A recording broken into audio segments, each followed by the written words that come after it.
Welcome to The Real News. I'm Lynn Fries in Geneva. In this report, we take a look into the battle for a new policy framework in trade and investment rules with an agenda including the needs of the world's people and the planet's ability to sustain those needs. Specifically, we explore all this in relation to North-South trade negotiations and the operations of multinational corporations.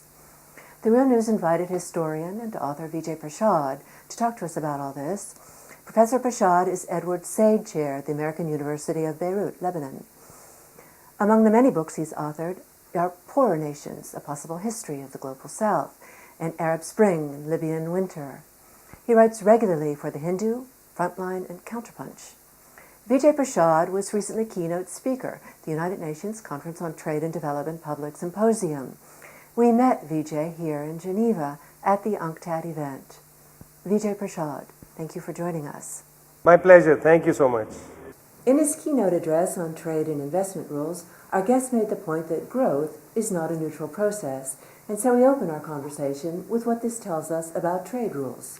Look, the question is, people talk about the global economy, they talk about the need for, say, trade treaties, they talk about the importance of having some kind of global compact, but what's not recognized is what these things mean. So the first issue is when people talk about the global economy, what they mean is how everybody else's economic activity intersects with the activity of, say, the major countries of the world, how it intersects essentially with multinational corporations, and essentially how that economic activity is legible in the logic of capitalism.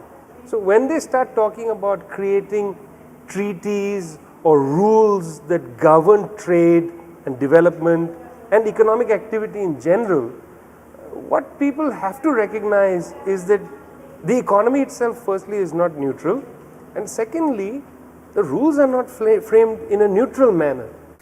Post-World War II in 1947, as part of an international effort towards economic recovery and development, the General Agreement on Tariffs and Trade, GATT, was established as the first multilateral instrument governing trade, commercial relations. Its stated purpose was to ensure that economic warfare and beggar my neighbor policies that had deepened the Great Depression and stoked the tensions of war would never recur. From 1948, GATT was the only multilateral instrument governing international trade.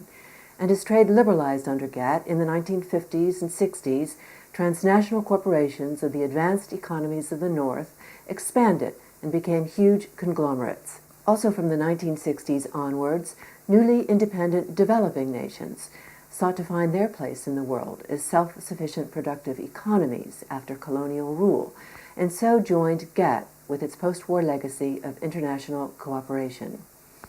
GATT, however, began to lose ground as an institutional framework for nations of the South to find mutual benefit in an agenda including its need to develop its own structures of production and its own scientific and technological capacity to compete. Somebody has framed the rules. In the 1970s, from the 1970s into the 80s, there was a series of specific interventions made by the North. When the group of 7 countries were created in 1973-74, they had a specific agenda. They include countries like the United States, Britain, Italy, Japan, Germany, etc. They had a very specific agenda to move the so-called economy, this arrangement of how people, exchange goods, how they produce goods, etc., in their interest. So, for instance, because they had understood that capitalism was moving in the direction of so-called offshoring, a whole series of technological developments had presented themselves, container ships, satellites for communication, easy ways to cut up factories and have bits of factories be in different countries. What today is called, as if it's a new thing, the global commodity chain. In other words, they disarticulated or broke up production. Firms were already doing that in the 1970s.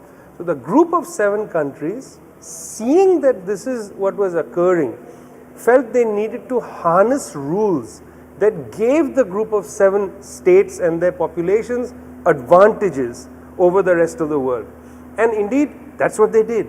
I mean, when they launched the big round of GATT, the General Agreement of Trade and Tariff, the round that was launched in Punta del Este, Uruguay, that round brought up new issues, one of which, very important issue, was intellectual property rights.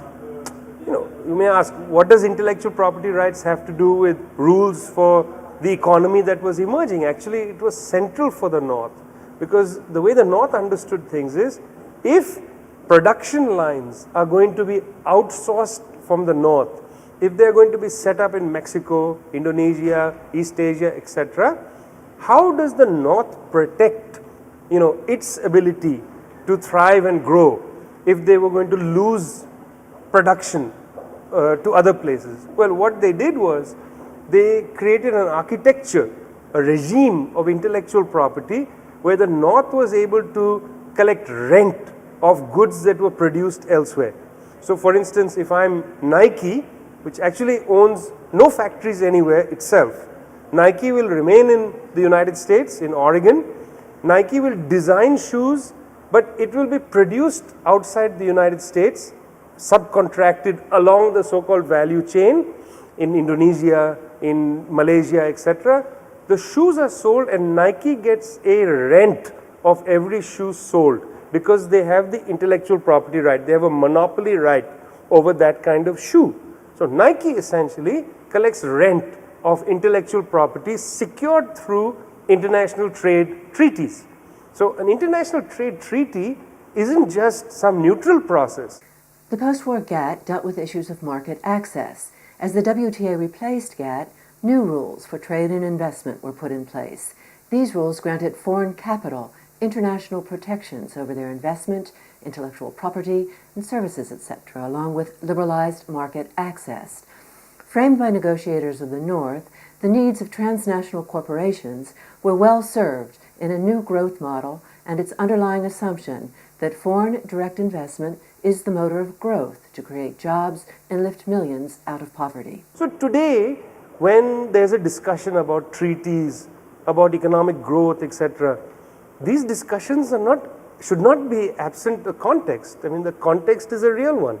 The context is the context of the rules that had been created, which worked against the interests of the South and protected the North's ability for their economies to grow. And by the way, that's what we call jobless growth, because in the North you will have growth from the collecting of rents, on the intellectual property upon which you have a monopoly, but you don't create jobs in your own country. So in the United States or in Northern Europe, you can have high growth rates, the GDP will grow, but you don't have jobs for the population, and that was called in the 1990s jobless growth.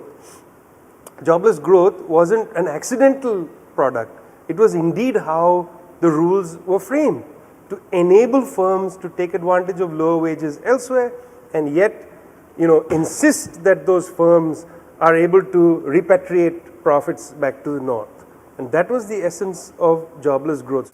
In this segment, we provided some historic context to trade rules. In our next segment, we take this forward into some current dynamics. Please join us for part 2 of our series with Vijay Prashad. Our thanks to Vijay Prashad, and thank you for joining us on the Real News Network.